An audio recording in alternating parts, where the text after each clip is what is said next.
white nights, man.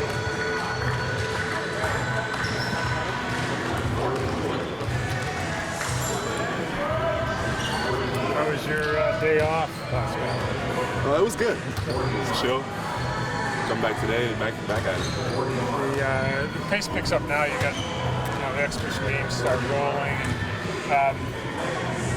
How do you kind of where's your focus?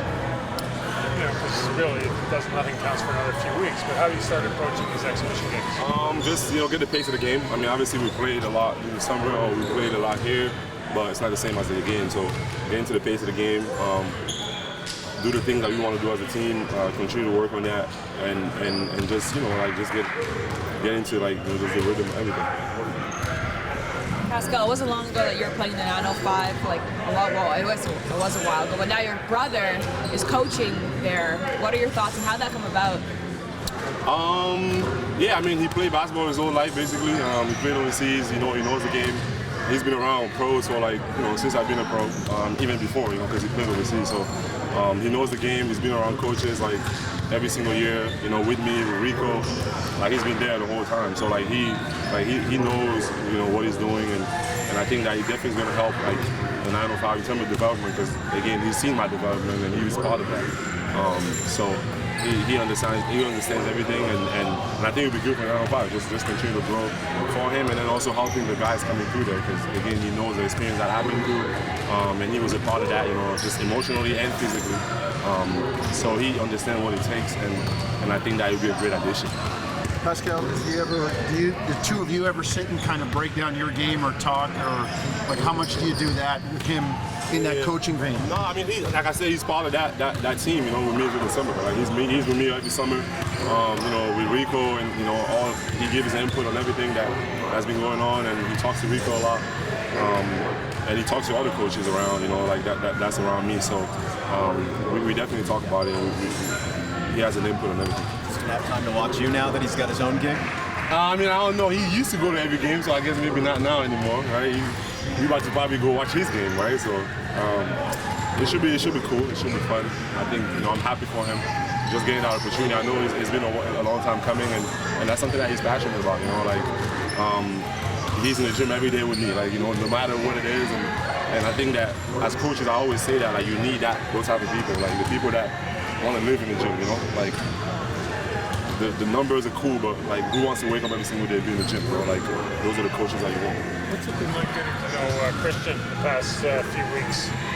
No, he's been good. I think obviously his size and everything is new for him, right? I think the more we try to be there for him, or I try to just continue to help him through everything. But I like what I see. He just got to continue to work on getting stronger, continue to just set screens hard, roll hard. Block shots, literally the simplest things, just keep the game simple, and I think as he goes, he's going to continue to grow. Someone was saying to me, the starters have kind of enjoyed playing with him in scrimmage type situations because he does keep it pretty simple. Right, yeah, no, definitely. So I think, obviously, with that starting lineup, we have so many weapons, but it just changed the dynamic a little bit with somebody else out there. So, but now I think I just want him to continue to just be steady, continue to work, keep his focus. Which for me, that's the most important. Was it cool seeing his first bucket the other night? Oh, that was his first bucket, huh? It was cool, man. It was dope. I think those are things that you can't really write. Man. It's we don't know if those things will happen. I'm sure for him it was a cool moment. For me also, being from the same hometown, that's big, right? You don't really see that often, and yeah, it's good. It's good. It seems like you guys have done some renovations to this place with a new big screen across there. It's pretty distracting, I'm talking to you guys, but I'm not really talking to you because I'm watching over there. It's really distracting, but it's cool, I guess. But what do you do with that data? Have you found that they bombard you with data, and are you accepting of those things? I try. Whenever again, I can just only watch, the highlights. I feel there's a lot of numbers in there. But no, I think it's good. Obviously we come in here every day. This is our work, and I think there's a way to just give you that message without every day just talking to you every day. It's just you can glance up there and see that, man. I had one deflection last game. Maybe I should do better. Or or whatever the case might be. So I think that is a different way to just communicate with us without being always like, you know. Thanks for So did you get any response on social media or from friends or family after scoring your first basket on an assist from Pascal? Oh yeah, definitely. I saw a lot of people post about it, the Cameroonian connection and all this stuff, and people from back home sent me videos, and they were just happy. They were like, they're proud. That's a good moment, proud moment to be Cameroonian. Like, you know, my first basket in the NBA is assisted by Pascal, who was from the same city as me, so it was really nice for sure. They always say there's a big difference from, you know, practice to scrimmage to now an exhibition game. What was your feeling?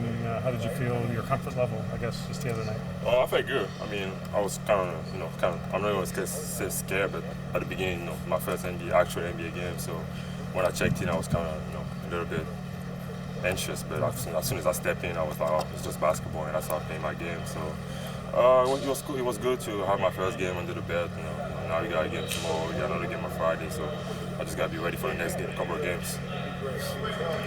How found the adjustment to the speed and the overall caliber of player with the bigger squad? Oh, it's definitely, the game is definitely like a little quicker, faster. You know, Arizona we used to play a little bit fast, but I mean here it's kind of faster. But you know, I get used to it. You know, in practice we always running, so we're always running. The coaches they want me to be running, rim to rim. So you know, I'm just gotta get in better shape, and I think that's the only thing for me, just getting better shape. As a rim protector and a shot blocker and a defender, is it a bigger adjustment at that end, on the defensive end, bigger adjustment at the defensive end?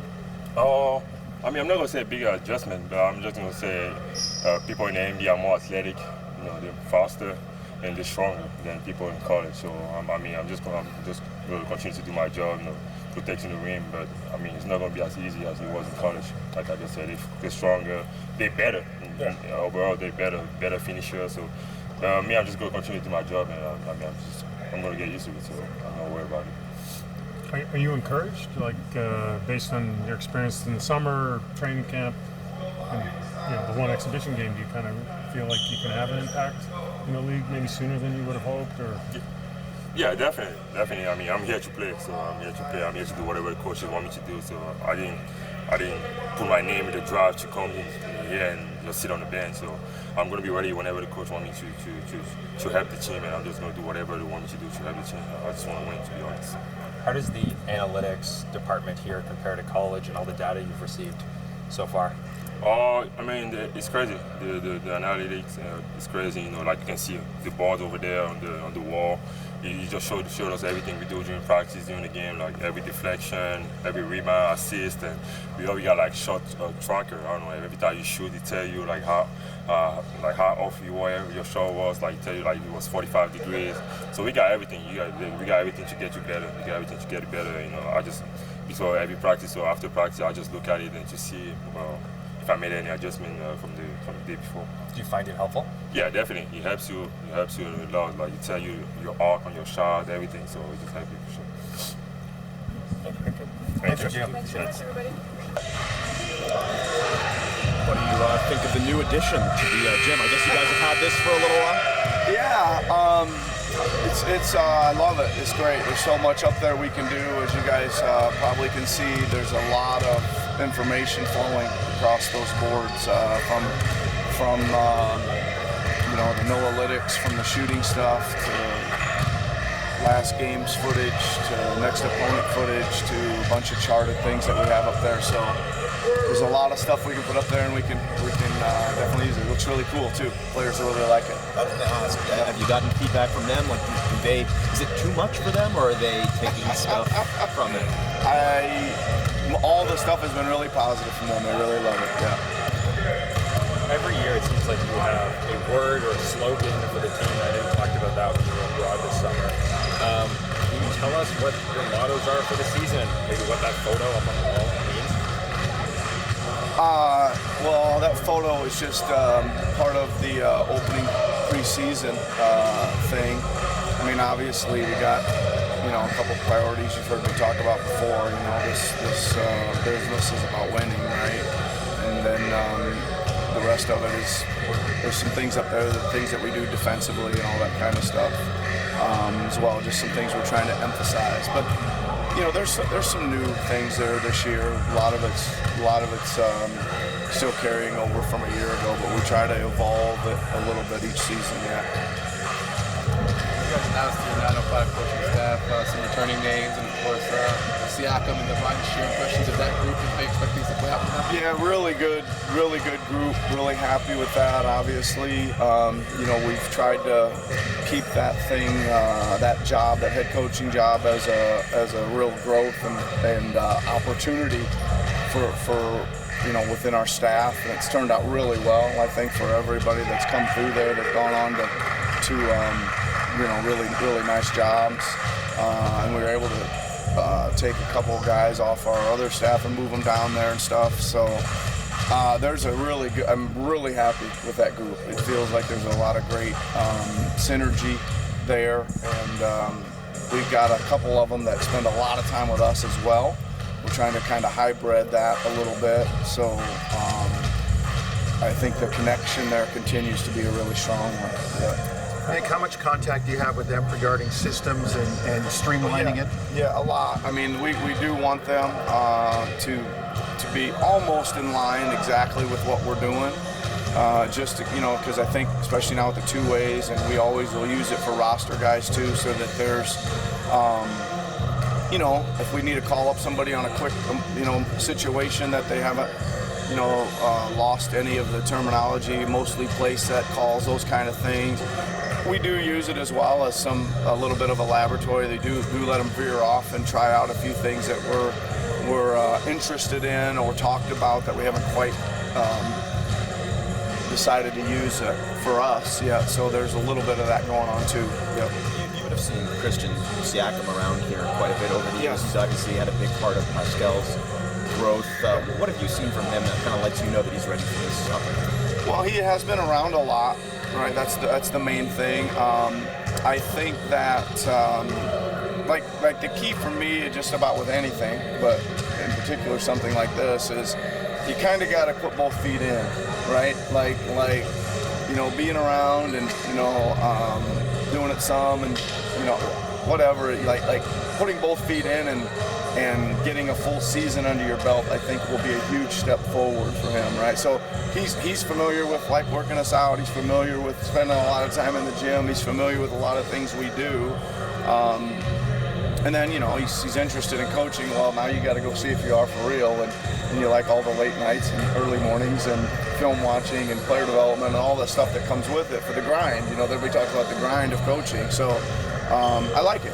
He's a really good dude. He's got a great personality. And like I said, he's familiar with what we do. So we'll see what he does with it. The NBA GMs, it's asking about the take fouls.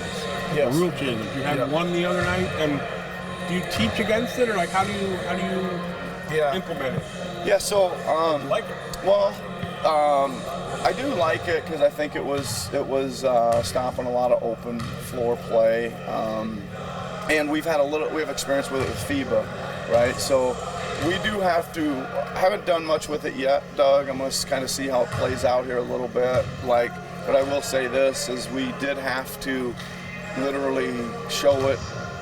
Talk about it, have somebody explain it, show it on film again, and then drill it with the national team, and it really helped us, right? Just there's a way you need to do it if you still want to do it, right? But there's certain guidelines you can't do at all, which will be an automatic, right? So you do have to go through that stuff, and we'll probably get to that soon. Yeah, you can teach take fouls without them being take fouls. You have to. Yes, you have to. Yes. Yeah, and it's just like there's some obvious things that you can't like if you go put two hands on them, no matter what you do, that's like a signal for automatic take foul, right? So there's some things, so you have to go through that and make sure everybody understands it. The GM survey came out and had Toronto's best home court advantage in the league. Wow. What do you think makes Scotiabank Arena so special compared to everywhere else? Yeah, well, I mean, listen, there's a lot of good crowds out there, but I would the atmosphere in our place is second to none. So I would imagine that intensity and the quantity with the crowd noise is there, and that the fans are into the game would lends itself to that. I mean, you guys know. I always tell everybody, if you haven't seen a game there, it's a really good place to see a game, because the atmosphere each and every night is really good. What were your impressions of Christian in first exhibition game? Yep. You guys saw what we've really been seeing. I think solid player. Moves his feet, sets screens, finishes around the rim a little bit. Has a good IQ out there. Good solid player. We're going to be able to use him. Thank you very much, Coach. Okay.